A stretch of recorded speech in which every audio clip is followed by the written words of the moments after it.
اعوذ باللہ من الشیطان الرجیم بسم اللہ الرحمن الرحیم صلی اللہ علی النبی الامی وعلی آلہ وصحابہ وازواجہ وذریاتہ وبارک وسلم صلی علیہ۔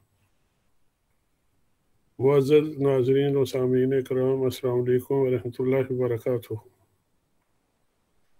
الحمدللہ بجم فکر اقبال کے فورم سے آپ سب سے رابطے اور ملاقات کا شرف حاصل ہوا۔ اقبال کی شخصیت کے تشکیلی عناصر۔ حکیم الامت علامہ اقبال رحمۃ اللہ علیہ کی شخصیت سازی میں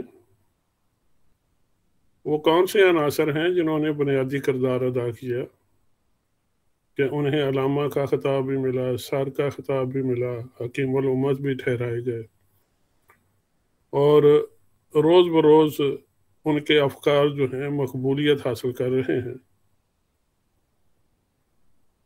سب سے پہلے یہ سمجھنا ہوگا کہ شخصیت سے کیا مراد ہے، اللہ تعالیٰ کی پسندیدہ شخصیت کون سی ہے، اور شخصیت سازی کے جو بنیادی عناصر ہیں وہ کون سے ہیں۔ علامہ اقبال کی شخصیت کے تشکیلی عناصر کون سے ہیں، اور علامہ اقبال کی شخصیت سے ہمیں کیا درس ملتا ہے۔ تو شخصیت سے مراد کسی انسان کی ظاہری و باطنی صفات ہیں، اس کے نظریات ہیں، اخلاقی اقدار ہیں، اس کے افعال ہیں، احساسات ہیں اور جذبات ہیں۔ انسانی زندگی کا بنیادی مقصد ہی یہ ہے کہ اس کی شخصیت کی تعمیر ہو اور وہ شخصیت مستحکم ہو۔ علامہ اقبال نے جو فلسفہ خودی پیش کیا ہے اصل میں وہ شخصیت سازی کا فلسفہ ہے، اور اس میں انہوں نے اپنے کلام سے، نثر سے، اپنے افکار سے یہی رہنمائی کی ہے کہ اللہ تعالیٰ کی محبوب اور مقصود شخصیت کون سی ہے اور وہ شخصیت سازی کا عمل کیسے ہو سکتا ہے۔ علامہ اقبال کی کوئی بھی شخصیت ہو، اس کی شخصیت سازی میں اس کے والدین، اساتذہ اور ماحول بنیادی کردار ادا کرتے ہیں۔ علامہ اقبال کے جو والد محترم ہیں وہ قادری سلسلے کے صوفی بزرگ تھے۔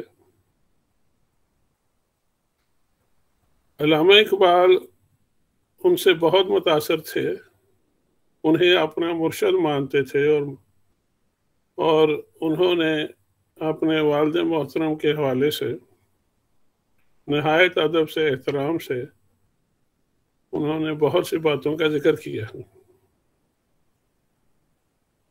شیخ نور محمد جو ہیں وہ ان پڑھ تھے لیکن ہمارے امی نبی کے فیض یافتہ تھے۔ وہ صاحب نظر بزرگ تھے۔ اب یہ صاحب نظر ہونے سے تو مراد یہ ہے کہ کوئی اپنی بصیرت سے معاملات کی حقیقت جان لے، وہ صاحب نظر ہے۔ اسے بھی صاحب نظر کہا جائے گا کہ جو نگاہ سے تقدیریں بدل دے، جیسا کہ علامہ نے اسی نگاہ کا ذکر فرمایا ہے۔ تو وہ صاحب نظر بزرگ تھے، صاحب مکاشفہ بھی تھے، انہیں شعور حیات حاصل تھا، وہ باعمل صوفی تھے۔ علامہ اقبال رحمۃ اللہ علیہ خود بیان کرتے ہیں، کہتے کہ میں 4 سال سے تو میں جو ہے اپنے 4 سال میری عمر تھی جب سے میں نے درس سننا شروع کیا شیخ محی الدین ابن عربی کی فصوص الحکم کا، فتوحات مکیہ کا۔ پھر بچپن کے حوالے سے اپنے مشاہدات اپنے والد محترم کے حوالے سے بیان کرتے ہیں، جیسے کہتے ہیں کہ 11 سال کا تھا، دیکھا کہ والدہ محترمہ سیڑھیاں اتر رہی ہیں تو میں بھی پیچھے چلا آیا، تو دیکھا کہ ان کے والد عبادت میں مشغول تھے اور بہت نورانی ماحول تھا۔ صبح والد محترم سے ملاقات ہوئی، والدہ بھی تھی، تو ان کے جو والد ہیں انہوں نے بتایا کہ میں رات جب عبادت کر رہا تھا تو مجھے پتا چلا کہ یہ ہمارے سیالکوٹ سے باہر 25 کلومیٹر کے فاصلے پہ کوئی قافلہ ٹھہرا ہے، اس میں کوئی مریض ہے، وہ شدید بیمار ہے، تو مجھے حکم ہوا ہے کہ اس کا علاج کرو، تو میں اب ادھر جا رہا ہوں، ضروری سامان لیا، علامہ اقبال کو ساتھ لیا اور چلے گئے۔ وہاں گئے تو واقعی قافلہ موجود تھا، اس میں بیمار شخص بھی تھا، بہت لاچار تھا، زندگی موت کی کشمکش میں تھا۔ تو شیخ نور محمد جو ہیں انہوں نے اس مریض کا پوچھا، وہ مریض تک لے گئے، انہوں نے راکھ سے نکالی اور وہ اسے جو ہے نا مریض کو جو ہے دی اور اس کا علاج کیا، اور اسے فوری طور پہ افاقہ ہونا شروع ہو گیا۔ ایک دن میں کافی فرق پڑ گیا۔ علامہ کے والد اور علامہ واپس آ گئے، اگلے دن وہ قافلہ شہر پہنچا تو وہ مریض صحت یاب ہو چکا تھا۔ اب دیکھا جائے تو علامہ اقبال کے دل میں قرآن حکیم کی محبت، امت مسلمہ کی محبت، نبی کریم صلی اللہ علیہ وسلم کی محبت ان کے والد محترم نے پیدا کی، اپنے کردار سے، اپنے اخلاق سے۔ جیسے علامہ روزانہ تلاوت کیا کرتے تھے، ان کے والد محترم دیکھتے تھے، تو انہوں نے پھر انہیں کہا کہ میں تمہیں قرآن حکیم کی تلاوت کا طریقہ بتاتا ہوں۔ انہوں نے یہ طریقہ بتایا کہ قرآن حکیم کی تلاوت اس طرح کرو، یہ قرآن حکیم اس طرح پڑھو، یہ سمجھو کہ قرآن تم پر ہی اترا ہے اور تم سے ہی اللہ کلام کر رہا ہے۔ یہ جو تصوف کی دنیا میں لوگ تعلیم و تربیت حاصل کرتے ہیں، وہ اچھی طرح سمجھتے ہیں کہ صوفیاء جو ہے باتیں کم کرتے ہیں، نگاہ سے فیض ہوتا ہے، اور وہ شخصیت سازی بہت اچھے طریقے سے کر دیتے ہیں۔ تو شیخ نور محمد باپ کی شفقت سے بیٹے کو دیکھتے تھے، ان کی شخصیت سازی کا عمل ہو رہا تھا، ظاہری بھی باطنی بھی۔ علامہ نے ویسے ہی تلاوت شروع کر دی تو قرآن حکیم سے ایک روحانی تعلق پیدا ہو گیا۔ قرآن حکیم اللہ کا کلام ہے، کلام میں اتنا ہی اثر ہوتا ہے جتنا کلیم میں۔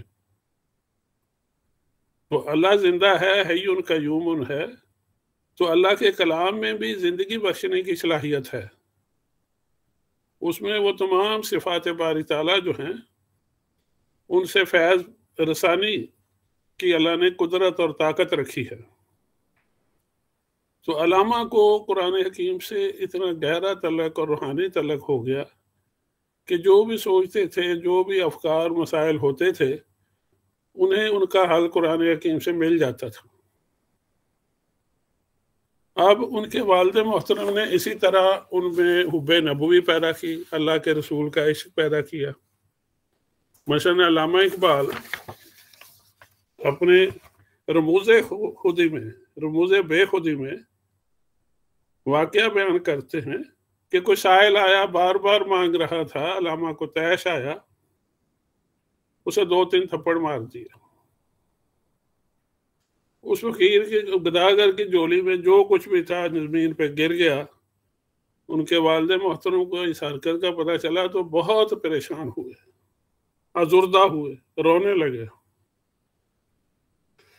اب یہ دیکھیں جو الفاظ ہیں کہ وہ میں خلاصہ بیان کرتا ہوں، وہ پیراگراف موجود ہے میرے سامنے، کہ انہوں نے کہا کہ قیامت والے دن اللہ کے رسول کے سامنے میں کیا جواب دوں گا۔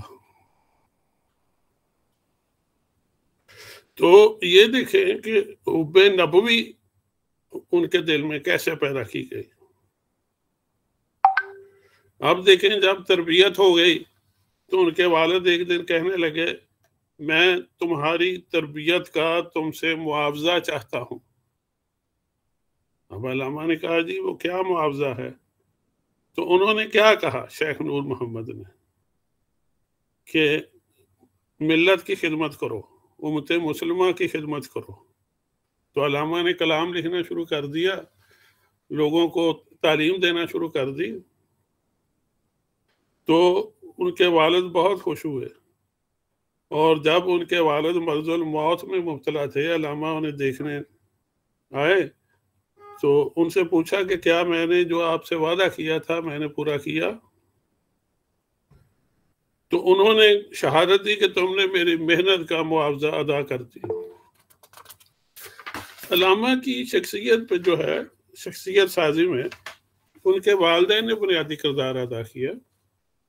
اب یہی دیکھیں قرآن حکیم سے شغف اور تعلق اس قدر گہرا ہوا کہ علامہ اقبال جو ہے وہ قرآن کے شاعر بن گئے اور شاعروں کے قرآن بن گئے، اور انہوں نے خود قسم کھا کے کہا ہے کہ اگر میں نے، اللہ کے رسول سے مخاطب ہے وہ، کہ اگر میں نے جو کچھ بھی کہا ہے اس میں کچھ بھی دین اسلام کے خلاف ہے تو مجھے حضور اپنی قدم بوسی کا شرف نہ عطا فرمائے۔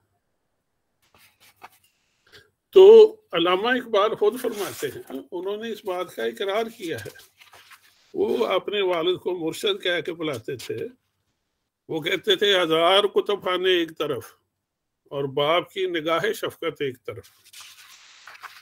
اور علامہ جو ہیں وہ خود کہتے ہیں کہ میں نے اپنا نظریہ حیات فلسفیانہ جستجو سے حاصل نہیں کیا،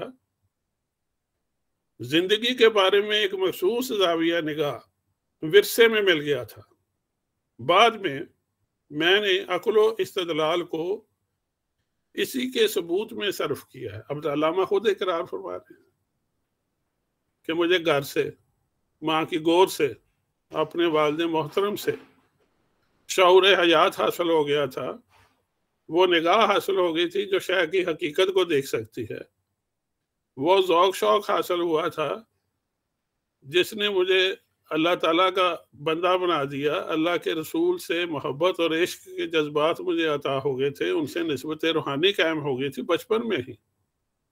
تو بعد میں ساری عمر گزری، میں پڑھتا رہا، تعلیم حاصل کرتا رہا، جستجو کرتا رہا، وہ صرف اس لیے تھا کہ جو کچھ میں نے بچپن میں پڑھا ہے، سمجھا ہے، سیکھا ہے، وہ میں استدلال کے ساتھ لوگوں کو سمجھا سکوں، فلسفے کی زبان میں، سائنس کی زبان میں، شاعری کی صورت میں۔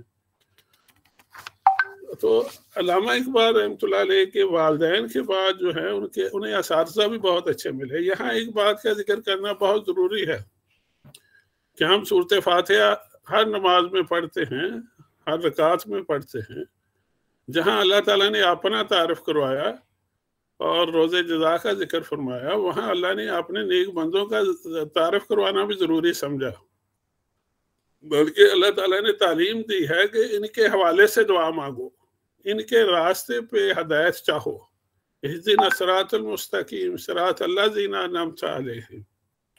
تو اللہ کے نیک بندوں کے بغیر صراط مستقیم کا تصور ہی واضح نہیں ہو سکتا، اور صراط مستقیم پہ انسان نہیں چل سکتا، بلکہ اللہ تعالیٰ نے تو ہر نماز میں، ہر رکعت میں کہا کہ ان کے حوالے سے دعا مانگو کہ ان کے راستے پہ یا اللہ ہمیں چلا۔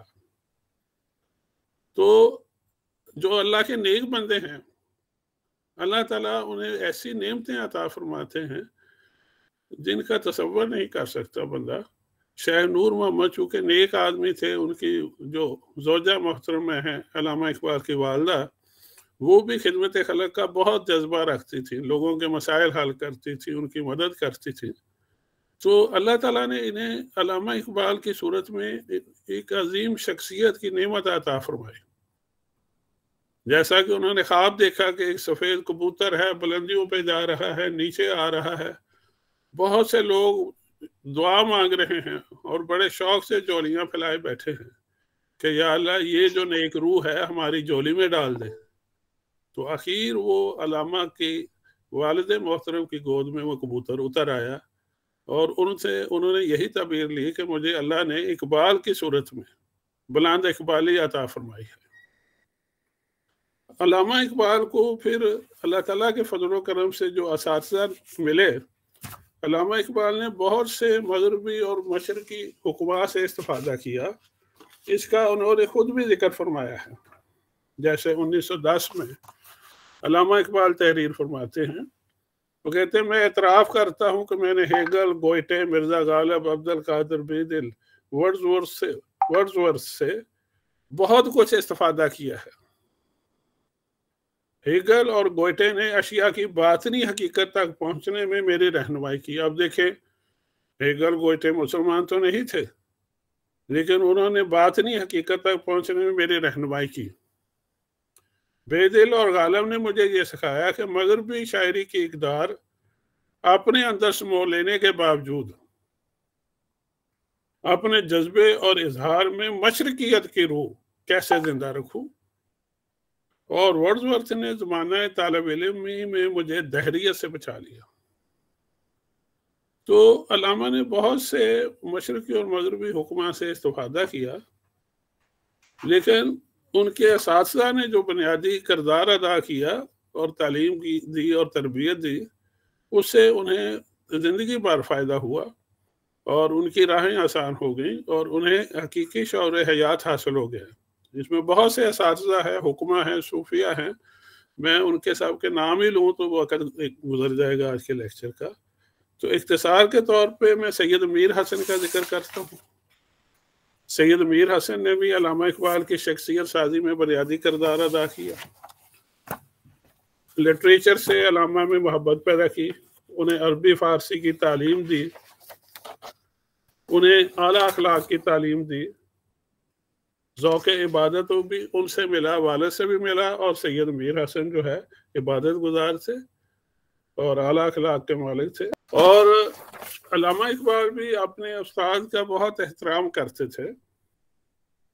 جیسے وہ فرماتے ہیں، مجھے اقبال اس سید کے گھرانے سے فیض پہنچا ہے، مجھے اقبال اس سید کے گھرانے سے فیض پہنچا ہے، پلے جو اس کے دامن میں وہی کچھ بن کے نکلے ہیں۔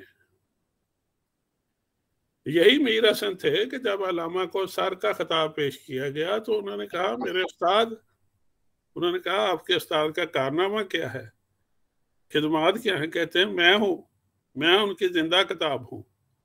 تو سید میر حسن کو 1923 میں ہی علامہ کے ساتھ ہی علامہ کو سر کا خطاب ملا، تو سید میر حسن کو شمس العلماء کا خطاب ملا۔ پروفیسر آرنلڈ کا میں ذکر کروں گا۔ پروفیسر آرنلڈ نے بھی ان کی شخصیت سازی میں بہت اہم کردار ادا کیا۔ وہ مختلف زمانوں کے باہر تھے، دین اسلام کا بھی بہت گہرا مطالعہ انہوں نے کر رکھا تھا۔ علامہ اقبال کا تاحیات ان سے گہرا تعلق رہا، رابطے رہے، حتیٰ کہ انگلینڈ میں ان کے پیچھے چلے گئے۔ جب وہ آرنلڈ وہاں چلے گئے تو انہی کے مشورے پہ علامہ تعلیم حاصل کرنے گئے 1905 میں باہر، اور ان کی رہنمائی میں ہی انہوں نے پی ایچ ڈی کی اور بار ایٹ لا میں داخلہ لیا۔ تو یہ تعلق بہت گہرا تھا۔ میں پروفیسر آرنلڈ کا کہوں، ان سے علامہ شبلی نعمانی بھی بہت متاثر تھے۔ وہ بہت بااصول انسان تھے، وقت کے پابند تھے، اور ان کے ذوق مطالعہ کی میں ایک مثال دیتا ہوں، اور پھر دیکھیں وہی رنگ علامہ اقبال میں بھی نظر آتا ہے۔ علامہ شبلی نعمانی لکھتے ہیں کہ میں پروفیسر آرنلڈ کے ساتھ بحری جہاز میں سفر کر رہا تھا کہ جہاز کا انجن فیل ہو گیا۔ سبھی بھاگ دوڑ میں مصروف تھے کہ جان بچائیں، کسی طرح پتہ نہیں کیا بنے گا۔ کہتے کہ میں جب گیا پروفیسر آرنلڈ کے کمرے میں تو وہ دیکھا کہ وہ بے فکر بیٹھے ہیں، مطالعے میں مشغول ہیں۔ تو میں نے کہا آپ کو کوئی فکر نہیں ہے، آپ کو پتہ بھی ہے؟ کہتے مجھے پتہ ہے۔ اب دیکھیں ان کے الفاظ دیکھیں، یہ کہتے ہیں کہ اگر جہاز کو برباد ہی ہونا ہے تو یہ تھوڑا سا وقت اور بھی قدر کے قابل ہے، اور ایسے قابل قدر وقت کو رائگاں کرنا بالکل بے عقلی ہے۔ دیکھیں نبی کریم صلی اللہ علیہ وسلم کا فرمان ہے، ماں کی گود سے لے کے قبر تک علم حاصل کرو۔ ایک مسلمان کو کیا کرنا چاہیے جب اس کا آخری وقت آئے، جب اسے پتہ چلے کہ he is about to die within a second اور within a few minutes، تو اسے کیا کرنا چاہیے؟ وہ علم حاصل کرے، یا کسی کو تعلیم دے، یا کوئی کار خیر کرے۔ یہی ہمیں تعلیم دی گئی ہے۔ وہ نان مسلم ہے لیکن اسلامک سپیرٹ سے زندگی گزار رہا ہے کہ جہاز ڈوبنے کو ہے لیکن وہ بے فکر ہے اور کہتا ہے کہ مرنا ہی ہے، تو کم از کم جو ہے یہ علمی مشغلہ جاری رہنا چاہیے آخری وقت۔ اب یہی واقعہ جو ہے علامہ اقبال کے حوالے سے بھی بیان کیا جاتا ہے۔ علامہ اقبال کے خادم خاص علی بخش بیان کرتے ہیں کہ زلزلہ آیا، لاہور میں بڑی آفت آئی، شہر میں بہت سے مکان گرے۔ جب زلزلہ آیا تو ڈاکٹر صاحب اپنے کمرے میں چارپائی پر لیٹے کتاب پڑھ رہے تھے۔ لیکن جس طرح لیٹے تھے ویسے ہی لیٹے رہے، بے فکر اطمینان سے کتاب پڑھتے رہے۔ کہتے میں ادھر ادھر بھاگ رہا تھا، بڑا پریشان تھا، تو علامہ نے مجھے کہا کہ وہ سیڑھیوں کے نیچے کھڑے ہو جاؤ، اور پھر خود مطالعے میں مشغول ہو گئے۔ اب دیکھیں یہاں استاد کا رنگ نظر آتا ہے نا علامہ اقبال میں، پروفیسر آرنلڈ۔ علامہ شبلی نعمانی پروفیسر آرنلڈ سے جو ہے فرینچ زبان سیکھنے لگے، اور پروفیسر آرنلڈ ان سے عربی سیکھنے لگے۔ تو علامہ شبلی نعمانی بیان کرتے ہیں کہ آرنلڈ صاحب روزانہ صبح 6 بجے میرے مکان پر تشریف لے آتے تھے پڑھانے کے لیے۔ ایک دن صرف 5 منٹ تاخیر ہو گئی تو میں نے دیکھا کہ باغے آ رہے ہیں، باغے چلے آ رہے ہیں، اور جب پہنچے تو میرے سامنے عاجزی سے کھڑے ہو گئے، کہنے لگے مولوی صاحب ہم آپ کا مجرم ہے، ہم نے آج دیر کی، آپ جو چاہیں مجھے سزا دیں۔ یہ علامہ شبلی بیان کرتے ہیں۔ اور یہی پروفیسر آرنلڈ ہے جنہوں نے اسلام پہ ایک تحقیقی کتاب لکھی، انسائکلوپیڈیا لکھا پریچنگ آف اسلام کے نام سے، دا پریچنگ آف اسلام۔ تو یہ اس قدر گراں قدر ان کا تحقیقی کتاب ہے کہ کہا جاتا ہے کہ اسلامی تاریخی ادب میں یہ ایک نہایت بیش بہا اضافہ ہے۔ اس کے دعوت اسلام کے نام سے اردو ترجمہ بھی شائع ہو چکا ہے۔ تو پروفیسر آرنلڈ نے بھی علامہ میں ذوق تحقیق پیدا کیا، ذوق مطالعہ پیدا کیا، مسلسل جستجو کا جذبہ پیدا کیا، انہیں تعلیم دی، تربیت کی، اور پروفیسر آرنلڈ کا بھی وہ رنگ علامہ میں نظر آتا ہے۔ اب میں مولانا روم کا ذکر کروں گا۔ کمال کی بات یہ ہے کہ علامہ اقبال اور مولانا روم کے زمانے میں قریباً 670 سال کا فرق ہے۔ مولانا روم علامہ اقبال سے 670 سال پہلے ہوئے ہیں، لیکن علامہ کا ان سے روحانی رابطہ تھا، ان سے ملاقاتیں تھیں، ان سے انہوں نے تعلیم حاصل کی، ان سے استفادہ کیا۔ یہ روحانی جو رابطہ ہے یہ اس قدر گہرا تھا کہ انہوں نے مولانا روم کو اپنا مرشد تسلیم کیا۔ جیسے وہ فرماتے ہیں پیر رومی خاک را اکثیر کرد، از غبار جلوہ ہا تعمیر کرد۔ اب دیکھیں نا، پیر رومی نے خاک را، خاک میں مٹی، راہ کو اکثیر کرد، اکثیر بنا دیا، از غبارم جلوہ ہا تعمیر کرد، اور میری خاک سے، میری مٹی سے کئی جلوے تعمیر کر دکھائے۔ پھر فرماتے ہیں مولوی ہرگز نہ شد مولائے روم، تھا غلام شمس تبریزی نہ شد۔ مولوی اس وقت تک مولانا روم نہیں بن سکتا جب تک وہ شمس تبریزی کی غلامی میں نہ آئے۔ اب یہ جو 670 سال پرانا تعلق ہے کہ 670 سال پہلے مولانا روم تھے، دنیا سے چلے گئے لیکن زندہ ہیں اور علامہ اقبال کی رہنمائی کر رہے ہیں، علامہ نے انہیں اپنا مرشد تسلیم کیا، یہ کیسے ممکن ہے؟ اسے ہم کہتے ہیں روحانی رابطہ۔ حضرت اویس کرنی رضی اللہ عنہ کی مثال دی جاتی ہے کہ انہوں نے بظاہر نبی کریم رؤوف الرحیم صلی اللہ علیہ وسلم کے حضور حاضری کا شرف انہیں حاصل نہیں ہوا تھا، لیکن دور رہ کے بھی وہ آپ صلی اللہ علیہ وسلم کی زیارت سے مشرف تھے، اور اس قدر انہیں آپ صلی اللہ علیہ وسلم کی پہچان تھی، قربت حاصل تھی کہ جو قریبی صحابہ ہیں انہیں بھی ویسی قربت حاصل بظاہر نہیں تھی۔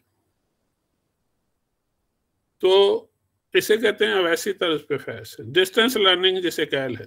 آپ یوں سمجھے جیسے آپ دیکھیں آپ بہت سے مختلف علاقوں میں بیٹھے ہیں، اور مجھے شرف حاصل ہے کہ آپ کے سامنے کچھ باتیں پیش کروں، معروضات پیش کروں، گزارشات پیش کروں۔ تو یہ ایک ورچوئل رابطہ ہے، آئی ٹی کے ذریعے، انٹرنیٹ کے ذریعے۔ درمیان میں میڈیم کیا ہے؟ الیکٹریسٹی، بجلی۔ یہی بجلی ہے جو بلب میں، فانوس میں روشنی دیتی ہے، اے سی میں ٹھنڈک دیتی ہے، ہیٹر میں گرمی دیتی ہے۔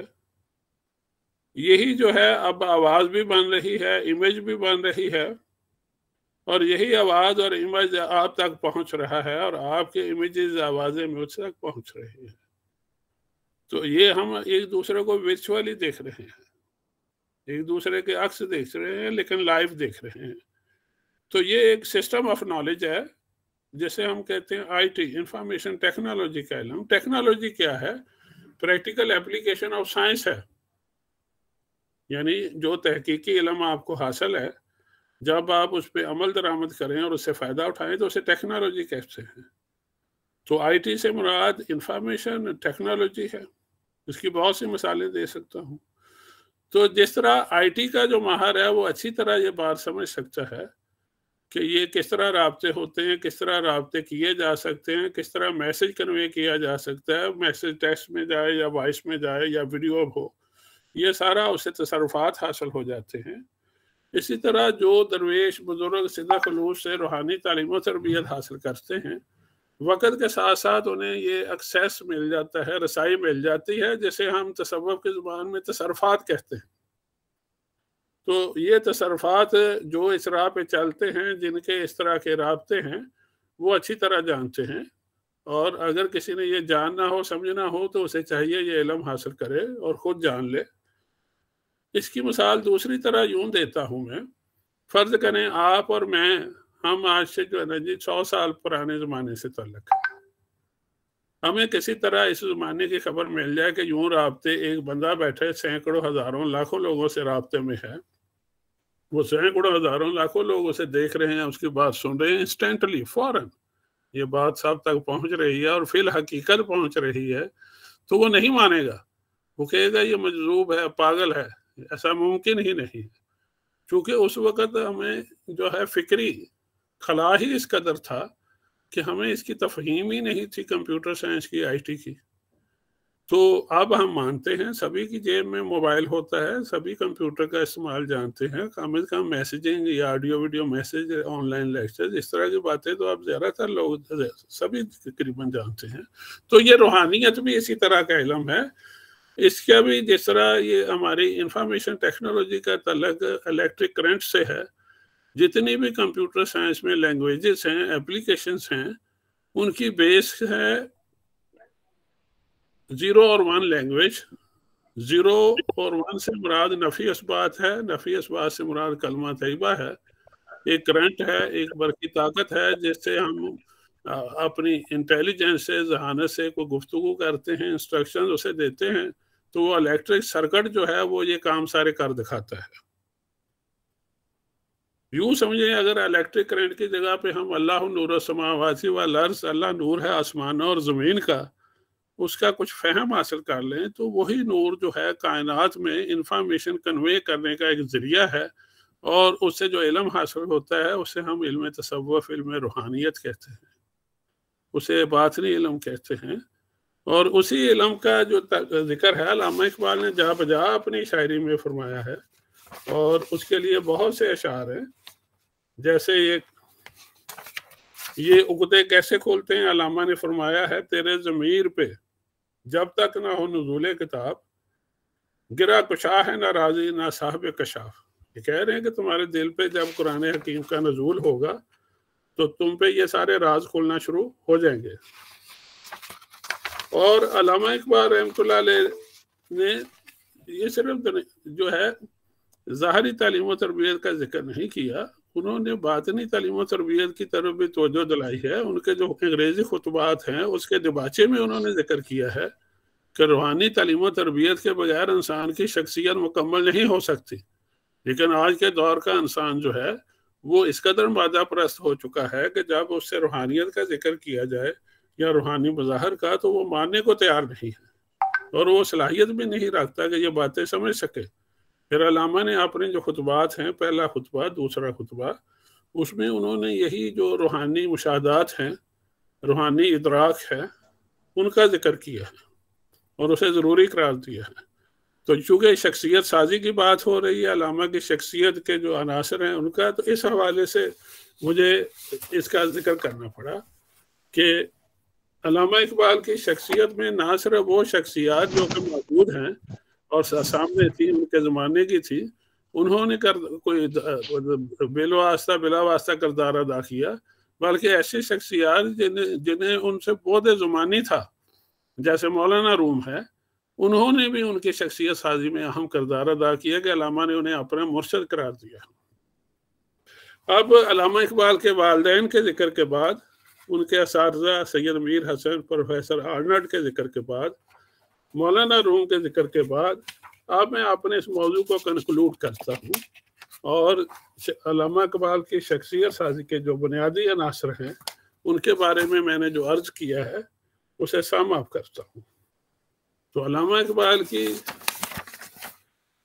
شخصیت سازی کے جو بنیادی عناصر ہیں ان میں سے سب سے پہلے تو حب الہی ہے، اللہ تعالیٰ کی محبت، جو ان کے والدین نے پیدا کی، جو ان کے اساتذہ نے پیدا کی، جو قرآن حکیم سے روحانی شغف کی صورت میں سامنے آئی اور جس کی تفہیم انہیں قرآن حکیم سے ہوئی، جن باتوں کی انہوں نے انہی کی تعلیم دی، اور اس قدر انہیں یقین تھا اپنی ان باتوں پہ اور قرآن حکیم کے فیض پہ کہ انہوں نے واضح طور پر کہا کہ یا رسول اللہ صلی اللہ علیہ وآلہ وسلم، اگر میں نے کچھ قرآن حکیم سے ہٹ کے کہا ہے تو قیامت کے روز مجھے آپ اپنی قدم بوسی کا شرف نہ عطا فرمائیں، مجھے اس سے محروم رکھیں۔ اس کے بعد جو دوسرا جو ہے حب الہی، اس میں بہت سے اشعار ہیں علامہ اقبال کے، جیسے کہتے ہیں کہ عطار ہو رومی ہو، راضی ہو غزالی ہو، کچھ ہاتھ نہیں آتا بے آہ سحر گاہی۔ اب دیکھیں بے آہ سحر گاہی کہ تہجد کے وقت اٹھیں، اب ایسے کوئی آہیں پڑھنا شروع کرے تو کام نہیں بنے گا نا، کام تو بنے گا کہ دل سے اللہ کو یاد کریں، اپنے گناہوں کو یاد کریں، اس سے فریاد کریں، وہاں کوئی بناوٹ تو نہیں نہ چلے گی صبح کے وقت علیحدگی میں تنہائی میں۔ لیکن ذکر کن کا کر رہے ہیں علامہ نے یہاں مغربی حکما کا ذکر نہیں کیا، علامہ نے تو یہاں عطار ہو رومی ہو، راضی ہو غزالی ہو، کچھ ہاتھ نہیں آتا بے آہ سحر گاہی۔ اب علامہ یہ فرماتے ہیں کلندر جوز 2 حرف لا الہ کچھ بھی نہیں رکھتا، فقیہ شہر قاروں ہے لغت ہے حجازی کا۔ علامہ دیکھیں میں نے بھی لا الہ کا ابھی ذکر کیا، اور میں نے کہا کمپیوٹر سائنس کی جتنی ڈیولپمنٹ ہے 2 ہندسوں پہ ہے، 0 اور 1 پہ۔ 0 نفی کا ہے، 1 اثبات کا ہے۔ لا الہ سے مراد 0، اللہ سے مراد 1 ہے، احد و واحد خدا ہے۔ اور کمپیوٹر سائنس میں جس طرح الیکٹریسٹی بنیادی قوت ہے، انرجی توانائی روشنی کے طور پہ کام کرتی ہے، اسی طرح اللہ تعالیٰ کا جو نیٹ ورک ہے اس میں اللہ کا نور بنیادی اور مرکزی کردار ادا کرتا ہے، اور اس کی اساس کیا ہے؟ اگر آپ اس نور تک رسائی چاہتے ہیں، لا الہ کیا ہے؟ لا الہ الا اللہ۔ اسی لیے حدیث پاک میں ہے کہ افضل لا الہ الا اللہ۔ تو اس آگے علامہ کو جو بصیرت حاصل ہوئی، ان کی دعا تھی، اللہ تعالیٰ کے حضور دعا کرتے تھے، خدایا آرزو میری یہی ہے، میرا نور بصیرت عام کرتے۔ تو حب الہی کا جذبہ تھا۔ پھر دوسرا عشق رسول، اللہ کے رسول سے بے پناہ عشق تھا، ہر وقت درود شریف پڑھتے رہتے تھے، اور یہ جو تعلق ہے زبانی کلامی نہیں تھا، قلبی اور روحانی تھا، اور خود تو کہیں تھے لیکن ان کا دل جو ہے وہ مشغول رہتا تھا، اور اسوہ حسنہ سے انہوں نے فیض پایا، اور اسی سے ان کی شخصیت نے جو ہے جلا پائی۔ اور یہی عشق رسول ہے۔ دیکھیں باپ اس کی تعلیم دے رہا ہے کہ تم نے ایک گداگر کو تھپڑ مارا تو روز محشر میں اللہ کے رسول صلی اللہ علیہ وسلم کے حضور کیا جواب دوں گا؟ تم نے تو مجھے شرمندہ کر دیا، روز محشر میں کیسے اللہ کے رسول صلی اللہ علیہ وسلم کے سامنے پیش ہوں گا؟ یہی اللہ کے رسول صلی اللہ علیہ وسلم کے سامنے جواب دہی کا جو احساس ہے، علامہ اقبال اپنے کلام میں بھی کہتے ہیں نا کہ روز محشر جو ہے نا اللہ تعالیٰ مجھے رسوا کر دے اگر میں نے کوتاہی کی ہو اپنی تعلیمات میں۔ اس کے بعد حب اہل بیت ہے، جیسے اہل بیت سے بھی علامہ کو بے پناہ محبت تھی، اس پہ بھی کتابیں لکھی جا چکی ہیں۔ کھیرا نہ کر سکا مجھے جلوائے دانش فرنگ، سرما ہے میری آنکھ کا خاک مدینہ و نجف، دارا و سکندر سے وہ مرد فقیر اولا، وہ جس کی فقیری میں بوئے اسد اللہ۔ دیکھیں اب حب اولیاء، علامہ اقبال اولیاء اعظام سے بہت محبت رکھتے تھے. اس پہ تو اقبال کے محبوب صوفیہ کتاب پڑھے آپ اعجاز الحق قدوسی کی، اور اس میں صرف مولانا روم کی مثال دی ہے، اور بہت سی مثالیں دے سکتا ہوں لیکن اختصار پیش نظر ہے. آگے حب ملی، اب درد ملی انہیں باپ نے عطا کیا. یہی درد ملی ہے کہ باپ نے کہا بھی اقبال اتنا پڑھ لکھ لیا ہے، اب میرا حق ادا کرو. تو علامہ اقبال نے درد ملی میں نظمیں لکھی، کلام لکھا، اور آخری وقت اپنے والد سے پوچھا کہ آپ جیسا چاہتے تھے ویسے میں نے ملت کو بیدار کرنے کی کوشش کی ہے یا نہیں، کیا آپ راضی ہیں؟ تو انہوں نے اپنی رضامندی کا اظہار کیا. اب علامہ اقبال کا جو جی ایک ذوق مطالعہ انہیں بہت حاصل تھا. آپ دیکھیں کہ موت کا ڈر ہے لیکن علی بخش تو ادھر ادھر بھاگ رہا ہے، زلزلہ آیا، گھر کے گھر جو ہیں تباہ ہو گئے، علامہ مطالعے میں مشغول ہے. اور جہاں کہیں سے بھی وہ گھر بیٹھے بھی، اور انہوں نے سفر بھی کیا، باہر بھی گئے، انہوں نے تعلیم حاصل کی ہے. علامہ اقبال نہایت اعلیٰ تحقیقی و تنقیدی شعور رکھتے تھے. یہ بھی ان کی شخصیت سازی کے بنیادی عناصر میں سے ہے. تحقیقی اور تنقیدی شعور کہنے کو تو چھوٹی سی باتیں ہیں، حقیقت یہ جب انسان کو نور بصیرت حاصل ہو تو اسے نہایت اعلیٰ درجے کا ذوق تحقیق حاصل ہوتا ہے. یہی نور بصیرت جو ہے اسے معاملات کی تہ تک پہنچنے میں مدد دیتا ہے، اور اسی نور بصیرت کی مدد سے علامہ نے امت مسلمہ کے زوال کے اسباب جو ہیں انہیں سمجھا، پھر انہیں زوال سے نکلنے کا طریقہ بتایا. انہوں نے فرد اور قوم کی اصلاح کے لیے انہوں نے تعلیم دی. علامہ اقبال بہت زیادہ ادب اور احترام کرتے تھے والدین اور اساتذہ کا. وہ مسلسل جدوجہد کے قائل تھے. اب یہ ساری باتیں میں کنکلوڈ کرتا ہوں کہ انسان کی زندگی کا بنیادی مقصد یہ ہے کہ وہ اللہ تعالیٰ سے، اللہ کے رسول صلی اللہ علیہ وسلم سے، مخلوق خدا سے اپنا رشتہ اور تعلق سمجھے اور اسے نبھائے. اللہ تعالیٰ سے جو تعلق ہے وہ عقیدت کا ہے، عبادت کا ہے، اطاعت کا ہے، معرفت کا ہے. اللہ کے رسول سے جو ہے وہ بھی تعلق عقیدت کا ہے، چونکہ بنیادی عقائد ہیں عقیدہ توحید اور عقیدہ رسالت، ان کا انکار کفر ہے. اللہ کی مخلوق سے محبت کا رشتہ، خدمت کا رشتہ نبھانا چاہیے. علامہ اقبال نے یہی فلسفہ جو ہے اپنے فلسفہ خودی کی صورت میں بیان کیا کہ اپنے آپ کو پہچانے، اپنی زندگی کا مقصد سمجھے، اپنی شخصیت جو ہے اللہ نے جس کام کے لیے پیدا کیا ہے اس کام کے لیے کوشش کریں، تو آپ اللہ تعالیٰ کی ویسی شخصیت بن جائیں گے جیسی اللہ چاہتا ہے. اللہ آپ پہ راضی ہو جائیں گے، آپ دنیا اور آخرت میں کامیاب ہو جائیں گے. تو علامہ نے جو تصور خودی دیا ہے وہ تصور شخصیت ہے، اور علامہ اقبال نے اس میں اسلامک سپرٹ کے عین مطابق جو ہے خودی کے استحکام کے لیے اخلاق حسنہ کی تعلیم دی، اور خودی جن باتوں سے کمزور ہوتی ہے انہیں اخلاق رذیلہ کی صورت میں بیان کیا. اور پھر انہوں نے یہ علامہ نے فرمایا ہے کہ صرف یہ اصلاح کا عمل اپنی ذات تک محدود نہ رہے، دوسروں کی اصلاح کی بھی کوشش کرو، ملت اور قوم کی بھی خدمت کی کوشش کرو. اسے انہوں نے بے خودی کے نام سے یا اجتماعی خودی کے نام سے معصوم کیا. اس کے لیے انہوں نے اسرار خودی لکھی، خودی کا تصور دینے کے لیے، اجتماعی خودی کا تصور دینے کے لیے رموز بے خودی انہوں نے لکھی. اور باقی سارا کلام بھی ان کا مکتوبات، ملفوظات، ان کی نثر ہے انگریزی یا اردو، اس میں یہی باتیں ہیں. تو یہ خود علامہ اقبال جو ہے وہ خودی کے تصور سے آگاہ تھے، بچپن میں ہی ہو گئے تھے. قرآن حکیم سے جو شغف تھا، والدین کی شفقت تھی، اساتذہ کی شفقت تھی، وہ مقصد حیات سے آگاہ ہو گئے تھے، اور اس کی تکمیل کے جو لیے ضابطۂ حیات ہے جسے دین اسلام کہتے ہیں اس سے اچھی طرح آگاہ ہو گئے تھے. انہوں نے وہی فلسفہ جو ہے فلسفہ خودی کی صورت میں پیش کیا ہے. وہ خود ایک مثالی شخصیت کے مالک تھے، جیسا کہ آج ہر کوئی یہی کہہ رہا ہے اور مان رہا ہے، اور جیسا کہ ان کے سوانح عمری سے ثابت ہوتا ہے، ان کے اقوال و افعال سے ثابت ہوتا ہے، اور ہمیں بھی انہوں نے یہی درس دیا۔ اب میں سورۃ العصر کے حوالے سے بات ختم کروں گا۔ آپ دیکھیں سورۃ العصر میں علامہ اقبال کے تمام تصورات ساماب ہوتے ہیں۔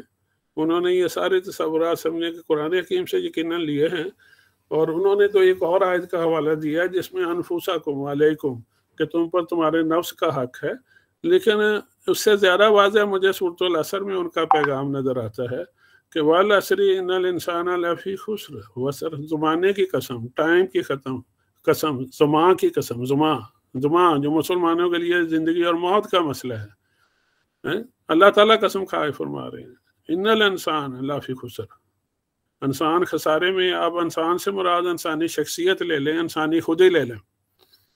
اب جو خسارے میں کون نہیں ہے؟ الا الذین آمنوا، جو ایمان لے آئے، جنہوں نے بنیادی اعتقادات درست کیے، بنیادی عقائد درست کیے، عقیدہ توحید ٹھیک ہے، ان کا عقیدہ رسالت ٹھیک ہے، تمام انبیاء کو مانتے ہیں، تقدیر پر ایمان ہے، آخرت پر ایمان ہے، آسمانی کتابوں کو مانتے ہیں۔ یہ ضروری ہے، بنیادی بات ہے۔ الا الذین آمنوا میں یہ بات آتی ہے۔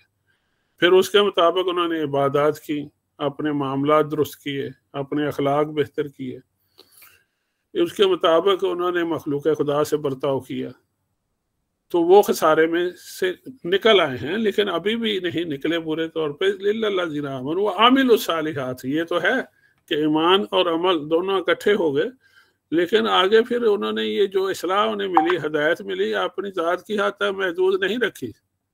انہوں نے وَتَوَاصَوْا بِالْحَقِّ وَتَوَاصَوْا بِالصَّبْرِ، وہ دوسروں کو بھی حق بات کی تلقین اور صبر کی تاکید کرتے رہے، جسے علماء نے بے خودی سے تعبیر کیا ہے، اجتماعی خودی سے تعبیر کیا ہے، کہ اپنی بھی اصلاح کریں، اپنی خودی مستحکم کریں، دوسروں کی بھی اصلاح کریں۔ وَمَا عَلَيْنَا إِلَّا الْبَلَاغُ۔ اب ہمیں اخلاقی سبق کیا ملتا ہے؟ آج جتنی بھی گفتگو ہوئی، صرف اگر یہ سمجھ لیا کہ علامہ اقبال کی شخصیت کے بنیادی عناصر کون سے تھے، فکر اقبال کے ماخذ کون سے ہیں، تو اتنا فائدہ نہیں ہوگا جب تک ہم خود ان باتوں پہ عمل نہیں کریں گے۔ تو اخلاقی سبق یہ ہے کہ مقصد حیات سمجھیں، اللہ تعالیٰ اور اللہ تعالیٰ کے رسول صلی اللہ علیہ وآلہ وسلم سے عقیدت، محبت، اطاعت اور معرفت کا رشتہ قائم کر رہا، مخلوق خدا سے ادب و احترام، اخوت و محبت اور خدمت و اثار کا رشتہ نبھانا، یہ مقصد حیات ہے۔